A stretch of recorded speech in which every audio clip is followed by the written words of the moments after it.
Karachi Orangi town میں ایک افسوسناک واقعہ پیش آیا جہاں واٹر ٹینکر کی ٹکر سے 10 سالہ بچہ جاں بحق ہو گیا ہے۔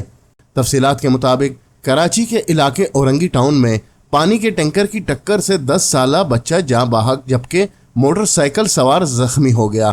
اورنگی ٹاؤن 1 نمبر پر تیز رفتار پانی کے ٹینکر نے موٹر سائیکل سوار کو ٹکر مار کر رون ڈالا۔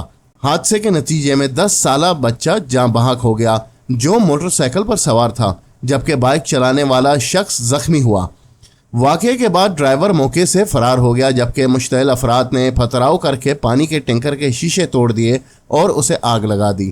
پولیس کی بھاری نفری نے جائے وقوع پر پہنچ کر مظاہرین کو منتشر کیا، جبکہ فائر بریگیڈ حکام نے آگ پر قابو پایا۔ پولیس کے مطابق حادثے کا ذمہ دار ڈرائیور موقع سے فرار ہو گیا، جبکہ گاڑی کو تحویل میں لے کر تھانے منتقل کر دیا گیا۔ حادثے میں جاں بحق ہونے والے بچے کو ضابطے کی کارروائی کے لیے عباسی شہید ہسپتال منتقل کیا گیا، جہاں اس کی شناخت 10 سالہ جاوید کے نام سے ہوئی ہے۔